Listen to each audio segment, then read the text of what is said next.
schedule as we know it right now. This month the .4 was released and it's currently open for comment. September 25th is when comments are due for the draft. November, we're expecting the .6 release, and we're going to do another one of these webinars following that release to kind of talk about the changes. And then in January 2020, that's when we get 1.0. In January to March, you're supposed to start doing auditor training and certification with the RFIs, including CMMC, dropping in June, and then finally RFPs dropping in fall of next year with CMMC as a requirement in section LNM of the proposals. So that's kind of what we're expecting. Based on this, it looks like it's going to be a wild 12 months. All right.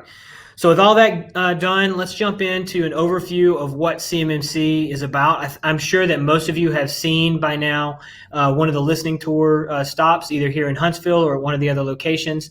In the framework, we know they have 18 domains, which we'll get into in a second. Inside those domains, there's capabilities. Those capabilities range anywhere from 2 capabilities in a domain up to, I think the highest one is 9 capabilities in a domain. And then you have the practices and the processes. The practices and processes are broken down inside the release by level 1 through 4, and then each one of those practice and process calls out a specific control. So from a practice standpoint, think of practices as essentially controls. The wording that they use throughout the release is practices instead of controls. Level 1 through 3, we've kind of bundled up as we talk about them a good bit. We've bundled those up because most companies, as we understand it, are going to probably be targeting level 3. Most of the DIB that does your standard defense contracting work is going to be targeting level 3. And then we have level 4 and level 5 broken out separately. But you can see when you compare this against NIST 800-171 at 110 controls, the number of controls right now in this release are significantly higher. You're talking about 241 controls in level 1 through 3, and an additional 130 controls in level 4 and 5.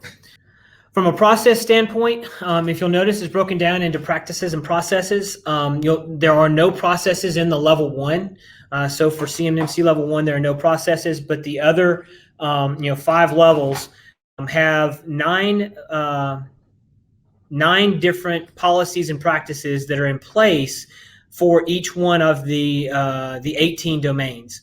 So if you look at the pattern here I have on the right-hand side of the screen, this pattern is used for each one of the domains. Create a policy, establish the practices for that policy, create a plan for implementation, resource the plan, review the activities for the plan, inform upper management about the plan, review the plan for effectiveness, standardize the documentation, and then share improvements. And as you go down this pattern, that's when you're moving from level 2 through level 5, with level 5 being standardize and share, level 4 being inform and review, level 3 being resource and review, and level 2 being create the policy, establish the practices, and create the plan.